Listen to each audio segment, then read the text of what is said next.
C'est une des rétrogradations les plus surprenantes de l'histoire du foot. Comment Thierry Henry est passé du statut de champion du monde à celui de simple joueur de l'équipe de France Espoir?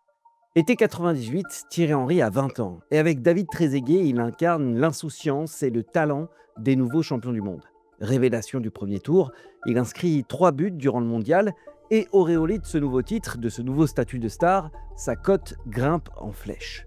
Formé à Monaco, l'attaquant se dit que c'est le moment idéal pour quitter la principauté et à l'époque, une équipe étrangère composée en majorité de Français s'intéresse à lui, Arsenal. Le club londonien sort d'un doublé coupe-championnat avec en pointe un jeune attaquant, lui aussi français, Nicolas Anelka. Août 98, Thierry Henry déclare haut et fort qu'il souhaite rejoindre l'Angleterre, mais se heurte au refus catégorique de l'entraîneur Jean Tigana. Un clash éclate entre les deux hommes et le temps de jeu de Thierry Henry est considérablement réduit. Il est convoqué en équipe de France en septembre 98, juste après la Coupe du Monde contre l'Islande, mais ce sera sa dernière convocation avant un bout de temps. Henry ne lâche pas l'affaire, veut vraiment quitter le club et Monaco finit par plier au mercato d'hiver suivant. C'est la Juventus qui débourse plus de 16 millions d'euros, un record pour un joueur français à l'époque, afin de s'attacher ses services.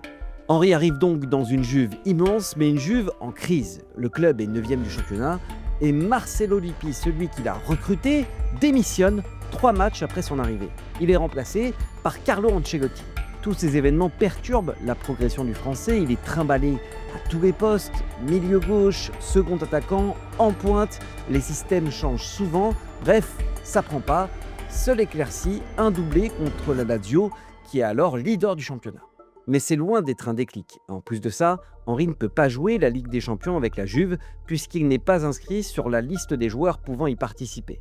Pendant ce temps-là, des attaquants comme Sylvain Louis-Tord, Nicolas Anelka émergent en équipe de France et Thierry Henry revient à la case départ. Il joue pour l'équipe de France Espoir sous les ordres de Raymond Domenech. Comble du manque de respect, le directeur général de la Juventus, Luciano Moggi, souhaite le prêter à l'Udinese en échange de l'attaquant brésilien en vogue, Amoroso. C'en est trop pour Thierry Henry, qui va trouver une porte de sortie. Le départ de Nicolas Anelka pour le Real Madrid oblige Arsenal à investir sur un attaquant, et Arsène Wenger garde un super souvenir d'un joueur qu'il a fait débuter à Monaco, Thierry Henry. Les Gunners le recrutent lors de l'été 99, et la légende va s'écrire à Highbury, bien loin du tumulte italien. Grâce à ce transfert, 1 an et demi après sa dernière sélection et grâce aussi à des bonnes performances en Première Ligue, Roger Lemaire convoque Thierry Henry quelques mois avant l'Euro 2000. Cette équipe de France, il ne la quittera plus jamais. Cette histoire de rétrogradation en espoir rappelle un peu ce qui s'est passé récemment avec Warren Zaïre-Emery.